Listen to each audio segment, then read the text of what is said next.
story. I'm gonna tell you about my town. I'm gonna tell you a big fat story, baby. I'll tell about my town. Hello. Look, I'm sorry I didn't update yesterday. I know I got some emails about it. I've been sick lately. I needed an extra day to recuperate, to get feeling a little better so that I can do this again. So I apologize. I'm a day late. Maybe we'll do it every Wednesday now. I don't know.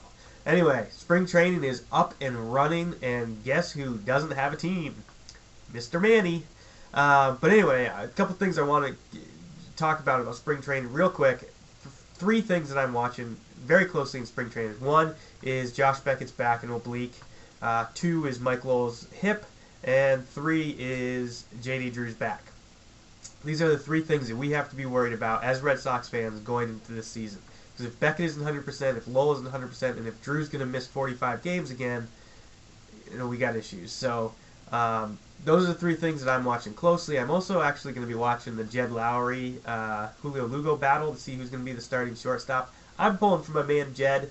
I know some people out there, especially Terry Francona, unfortunately, believe that you can never lose your starting job due to an injury. And seeing as how Lugo missed the end of the last year with a quad injury, from the day one, I guess Julio Lugo is Francona's starting shortstop unless Jed can steal the job. So let's go, Jed. Come on now.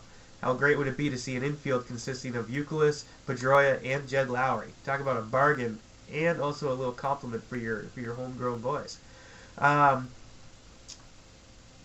Here's a phrase I bet you haven't heard in a while. I was young and stupid. I was young and stupid. I was young and stupid. Come on, A-Rod. The circus that he called a press conference the other day was awful. I was hoping that he would be able to convince me that, yeah, maybe he did make a mistake and all this crap. And I listened to the whole thing, on the internet or on sports radio or whatever. Bits and pieces, but I ended up hearing the whole thing. And come on, you can buy better writers than that. I mean, if those are the best writers that you can buy, you gotta free up some of that money. Stop buying Madonna all these diamonds and start putting money away. I mean, he said that if he wished he went to college so that he would grow up. He would have grown up better, grown up faster. Come on, I did more mature things in second grade than I did in college. College is about four things. It's about drinking beer, chasing women, doing drugs, and studying once in a while. Which, I guess if you take the studying out, it's pretty close to what the major leagues have become. But look, I mean, I'm just not buying what he was selling. Yeah, I do believe that his cousin got it for him. In the Dominican, everybody is your cousin. And I'm not saying that as a racial thing or disrespect or prejudice or anything. I mean, it's a fact. Everybody calls everybody cousins in the Dominican, Puerto Rico. Everyone's a cousin. So yeah, his cousin probably did get it to him. Did he buy it legally over the counter? Sure. I mean, I was in Mexico a couple weeks ago, and I was in the airport, and right next to Burger King was a drugstore that sold penicillin, OxyContin, Vicodin, the Z-Pack, all these things that we would need prescriptions for in this country, you could just buy over the counter there. So I'm sure they could buy anabolic steroids. I'm sure of it. But it's just interesting. You think about that, and then you look at how many Dominicans have actually been busted for using steroids in the major leagues. I mean, you got Miguel Tejada, you got A-Rod, you got Slam and Sammy Sosa, Jose Guillen. That's just to name a few. I mean, since 2005, 37 players from the Dominican have been busted for doing steroids in the major leagues. And the interesting part about it is the top two teams that have been busted, who have had people be busted, are one, the Seattle Mariners with 13, and two, the Texas Rangers at 9.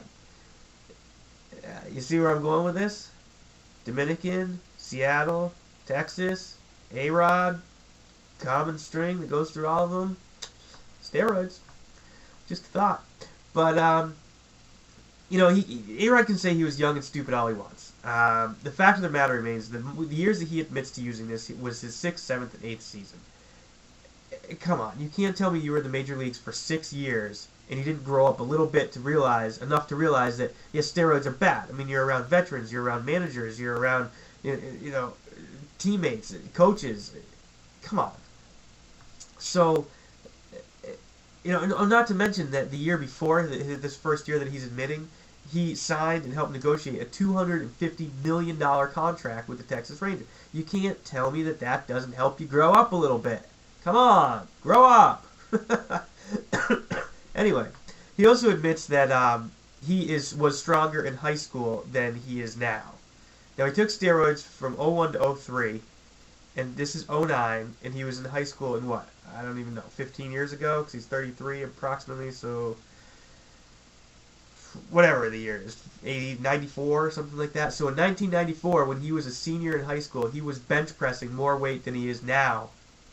And if you see how big he is now, you want to tell me he was bigger in high school than he was now, and he wasn't using steroids? Look, I respect A-Rod for coming out and admitting that he made a mistake, fine. But don't fill us with this BS that you were young, stupid, and only using for those 3 years. If you were bench pressing that much in high school, you were probably using steroids back then too. I'm not accusing him of anything, I'm just pointing out the facts.